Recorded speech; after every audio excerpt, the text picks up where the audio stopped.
Hi and welcome to the channel. Now sorry it's a bit echoey, I haven't put my mic on today, I just thought I'd do it straight to camera. It's going to be straightforward enough here hopefully. It's about condensation in the loft and maybe something you can use really cheap just to try it out, just to see if you have got condensation and it's not actually a leak. Because when I first moved into this house just over 3 years ago, you go around checking everything, and one of the first things I've done was pop the action open like so. Now I'm lucky enough I've got a ladder there, so it's nice easy access for me into the loft. You may have to stand on a chair, but you want to inspect your loft inside. But the very first thing I noticed, there is still one little stain here. I don't know if it's picked up on the camera. I'm going to have to get some more stain block on that. It's just come through again. I only put one coat of stain block and one coat of paint. I think I'm going to have to get myself a few coats of stain block and a few coats of paint, and that will go completely. But when I opened the hatch, I had probably 5 or 6 spots here of water stains like that, to get that kind of stain of water. And of course you panic, you think, oh my god, I've got a leak in the roof. That's a good start to moving in. I'm going to have to get that sorted out.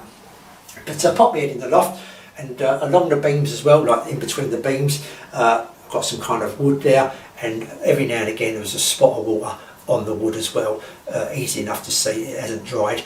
And I thought, oh dear, this doesn't look too good at all. But I did glance up, and in between my beams I've got this plastic kind of sheeting they use, and I could see some droplets ready to fall. They're still there, but obviously at some stage weren't going to fall down. And I thought to myself, oh dear, now maybe I've got a bit more of a leak than I thought, getting in through the tiles, coming through and dripping down there. So I waited for a rainy day, etc., like you do, popped my head in the loft and see it was no worse. It was pretty much the same but no worse. So I thought, it ain't a major leak, that's one good thing. But then I got thinking, that's plastic, hot air rises from your shower, from your kitchen, all that kind of stuff. Maybe I've got a bit of condensation instead, and it's hitting that plastic, and when it hits the plastic then obviously it's falling back down and landing on my hatch and also along the actual loft itself. Now, to get rid of the condensation, I looked online and they said you need to get some air into your loft. Just one thing I did forget to mention, I did seal this unit up. This hatch here has got some seals around it now. You may not be able to see that, because when I first got it, quite a bit of draft was coming through here, and of course more hot air is going to get through and into the loft as well, so that will stop some of the hot air getting up. But obviously it still goes through your plasterboard, etc. The hot air, it's breathable, so it will get through there, but this will slow it down a lot. So I did put that on the hatch itself, but still had that moisture in the loft, still had the droplets in between the beams on that plastic stuff. And I read online that you can get these kind of things that slide in between that plastic and the tiles, make it more breathable. The hot air goes out underneath the tiles and out. But I thought to myself, you have to buy quite a few of them, plus I'm not the world's greatest at DIY. If I start pushing through there, I didn't want to dislodge any of the tiles. Got me thinking to these. These are little dehumidifiers you buy from a pound shop, and I think they're 99p. Sometimes they're £1.20 depending where you go. But I've got myself 3 to start off with. I thought I'd stick them in the loft. These are straightforward.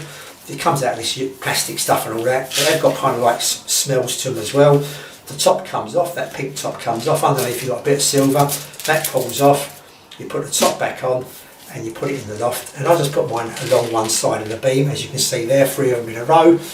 And it was just about a month or so later, I poked my head in the loft and I had no drips on here. I had no drips or any drips on that plastic in between the beams, but I did notice that these have started filling up, and that's where my condensation went into one of these. And I've been doing that pretty regular now for the last 6 months. So much so I'll put an extra one in there now, just to cover myself, just to give myself a little bit more insurance. Only £1 each. I've got 4 of them in there now, as you can see, 3 on one side and 1 just before we get into the hatch, well, as we're in the hatch there. As we go in, because I should imagine most of the moisture still gets through this trapdoor, but obviously some other little bits gets in here and there. And I've been up there when it's been peeing down the rain, everything else, poked my head up there, had a good look round, and no water's getting through at all. And these, any moisture, any condensation, these are sucking up. So I think if you've got any any moisture or any water in the loft, you're a bit wary of. You don't want to get a builder around straight away, I don't think, because if you know the builder, you can trust him, all well and good. But there's some horror stories on the internet and elsewhere where you come round for a simple job and all of a sudden it's costing you thousands of pounds, and it didn't need doing in the first place. So before you do anything, I think it's worth a try. If you've got any condensation or any drips on your hatch or in your loft and you're not too sure if it's a leak, whatever, sling 3 or 4 of these up in the loft, 3 or 4 quid you're going to lay out. Give it a month, give it a little bit of time, poke your nose back in there and have a look. Obviously when it's a rainy day, poke your nose in there as well, see if you can see any quite a bit of water coming down, more of a trickle than an odd drop now and again, then obviously that would confirm a leak kind of thing. But if you've just got an odd spot here and there coming down, it could well be the condensation. A lot of lofts gets condensation, and I'd advise you trying these first, and hopefully that's going to cure the trick. Okay, I'll say thanks for watching, and I'll see you.